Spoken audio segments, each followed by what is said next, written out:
nih, kali ini kita berkesempatan untuk ngobrol bareng Kak Abdul Aziz. Nah, dia ini adalah praktisi komunikasi yang udah lama berkecimpung dalam dunia komunikasi.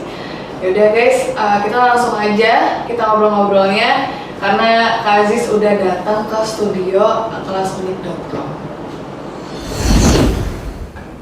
Halo Kak. Halo Vina. Gimana kabarnya kali ini? Baik dong, Vina sendiri gimana kabarnya? Baik juga Kak.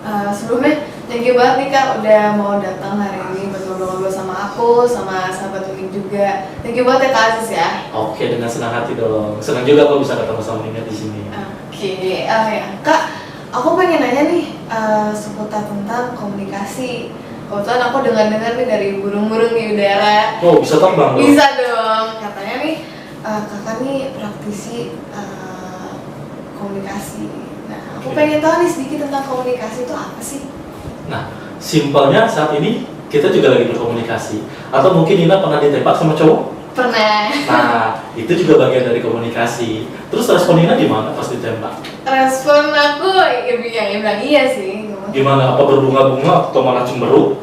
Atau malah langsung ninggalin? Atau gimana? Bingung sih, kayak panik gitu. Nah, itu respon itu juga komunikasi. Jadi gini, komunikasi itu ada 4 unsur ya. Yang pertama adalah komunikator. Ini orang yang sedang berbicara gitu. Saya berbicara ataupun tadi Nina yang berbicara itu adalah komunikator. Yang pertama syaratnya. Kemudian yang kedua ada namanya komunikan. Nah, yang mendengarkan gitu. Kemudian yang ketiga ada namanya pesan atau message yang kita sampaikan. Misalkan Nina tadi nanya, kemudian aku jawab gitu. Nah, itu adalah bentuk pesan. Kemudian yang terakhir ada namanya feedback. Ya, gitu, respon. Jadi kalau misalkan saya nanya, Ninanya diam aja, kira-kira itu terjadi komunikasi? Enggak sih. Enggak jadi. Ada cowok yang nembak Ninanya diam aja, terjadi komunikasi? Nah, bingung dia, merasa digantungin, kasihan kan? Iya. Nah, gitu. Kak, ini ngeliat dari gaya kakak bicara nih, kayaknya oke banget nih. Kakak kerja di mana sih sekarang?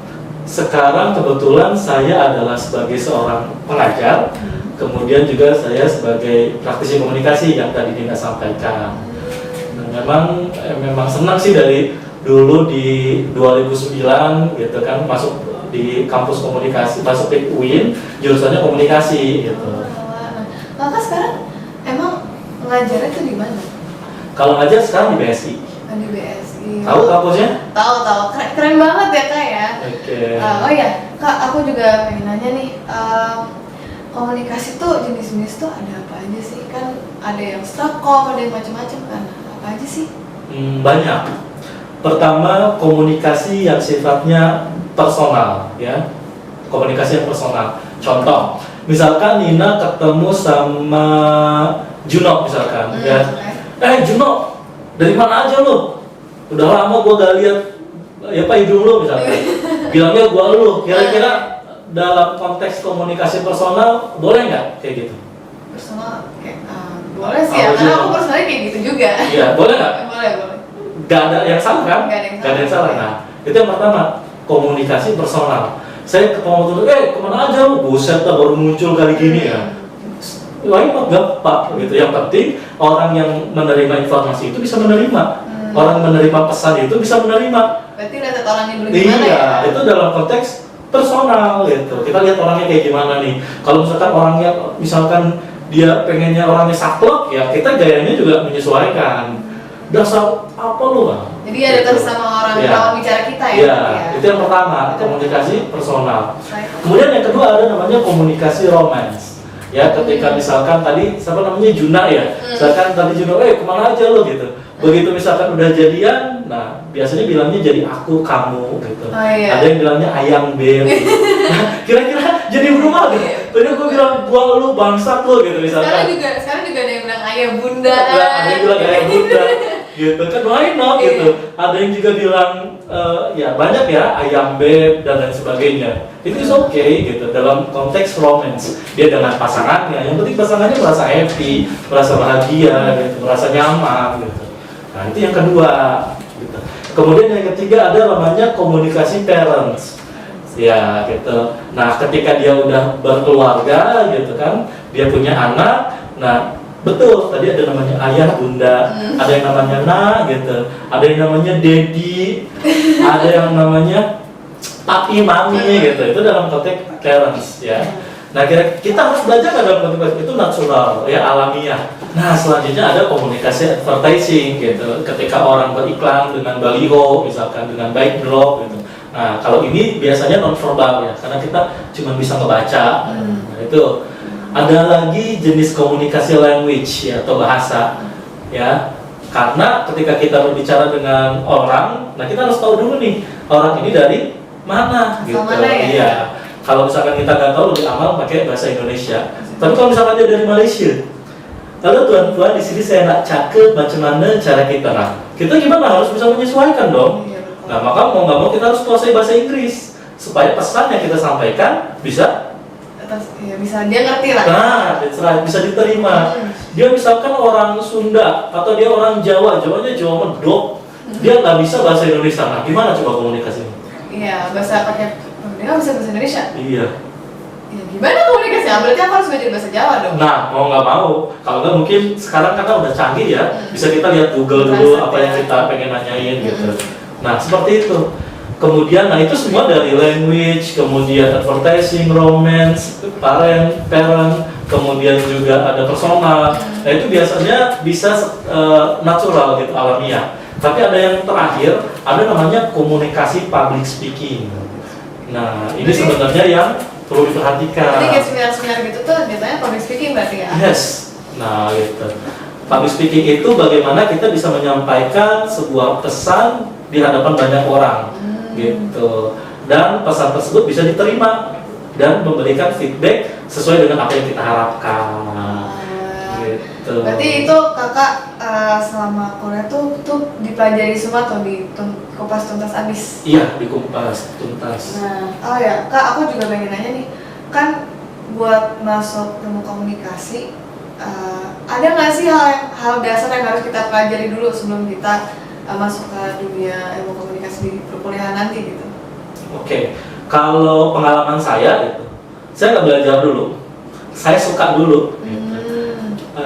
At least dulu ketika SMP sama SMA kebetulan saya diamanahkan menjadi seorang ketua. Dulu waktu SMP jadi ketua OSIS, kemudian SMA saya jadi ketua pramuka. Ketua-ketuaan ya? Ketua gitu.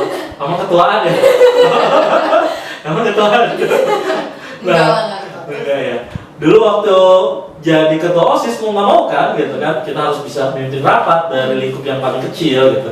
Kemudian kalau kita buat sebuah event di sekolah, misalkan penerimaan siswa baru gitu, mau nggak mau kan kita harus ngasih sambutan juga gitu, sambutan dari ketua OSIS. Dulu di pramuka juga sama gitu, jadi mau nggak mau kita dipaksa untuk tampil. Padahal saat itu, Din, saya tuh belum belajar public speaking gitu. Jadi gimana rasa groginya, gimana belepotannya mulut, kebayang nggak kira-kira? Ini banget ya, demam panggung banget. Demam panggung, terus awal-awal ngeblank gitu kan. Gitu. Sampai akhirnya ketika kuliah, nah di situ baru dibahas. Oh ternyata harus kayak gini, oh ternyata harus kayak gini. Oh pembukaan yang baik itu pertama kayak gini dulu gitu. Nah di situ baru dibahas. Itu prosesnya lama gitu. Dari 2009 kuliah S1 komunikasi sampai 2014. Kemudian lanjut lagi 2016 sampai 2018 kuliah S2. Jadi lama kan, panjang ya. Jadi nggak instan gitu. Oh ya kak, kan kalau misalkan seni kan biasanya ada komunitas-komunitasnya. Kalau komunikasi tuh ada komunitasnya nggak sih? Komunikasi. Iya.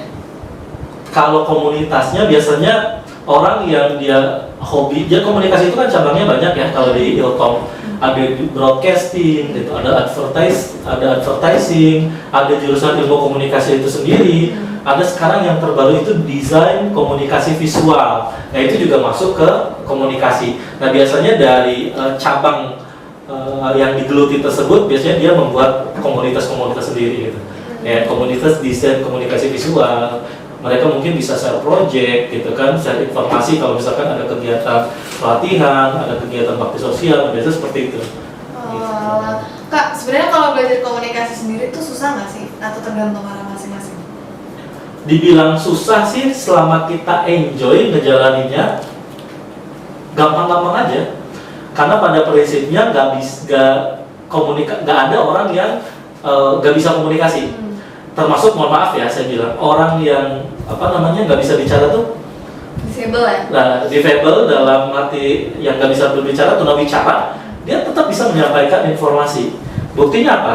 Ketika dia menyampaikan pesan gitu ke sesama difabel, itu bisa dipahami dengan bahasa tubuh misalkan. Apa ini ya panggilannya? Apa sih? Makan, Lapar. misalkan, atau ngantuk. Nah, itu bisa dipahami kan? Nah, ini juga bagian dengan komunikasi ternyata. Komunikasi nonverbal dengan gestur, dengan ekspresi. Kalau tatapan mata gitu bisa nggak tuh? Bisa. Bisa. Ya, contoh. Misalkan saya natap Nina ke bawah, ke atas lagi. Kira-kira maknanya apa? Gak tau. Itu mau dikasih intimate ya. Kalau enggak, saya natapannya. Nah, belum lagi kalau alis saya dinaikin. Beda kan? Beda. Padahal saya nggak mengucapkan kata apa-apa gitu, tapi dengan cara saya memainkan gestur, mimik wajah saya, Nina udah bisa tangkap kira-kira pesan apa yang saya kasih buat Nina. Oke. Gitu. Nah, Kak, alasan kenapa kakak pengen jump-in atau kayak masuk ke dunia komunikasi itu apa sih? Alasan awalnya selain apakah emang suka atau emang benar-benar pure dari awal yang tadi kakak cerita tuh emang disarankan? Jadi dua-duanya masuk. Pertama karena suka gitu. Jadi awalnya memang dipaksa. Karena dipaksa dulu waktu SMP jadi ketua OSIS, SMA jadi ketua pramuka, dipaksa gitu. Tapi kok lama-kelamaan jadi enjoy sendiri gitu ngomong depan umum, dan kesenangan tersendiri ketika saya berbicara, kemudian ada orang lain yang tertawa, ada orang lain yang manggut-manggut, oh gitu kan, seneng gitu. Ada orang yang lain yang tersenyum, itu suatu kebahagiaan tersendiri gitu, dan itu nggak bisa dinominalkan. Nah sebenarnya itu sih alasan utama saya senang dengan ilmu komunikasi. Sampai pada akhirnya ketika kuliah baru itu dibedah, dipelajari gitu. Berarti tak kenal maka tak sayang ya? Yes, tak kenal dengan kata sayang. Kak, manfaatnya nih belajar komunikasi buat diri kakak sendiri atau enggak buat kakak bersosialisasi sama teman-teman itu ada manfaatnya nggak sih, manfaatnya buat kakak tuh? Banyak banget. Pertama, orang yang punya kemampuan komunikasi yang baik biasanya dia dianggap sebagai seorang leader.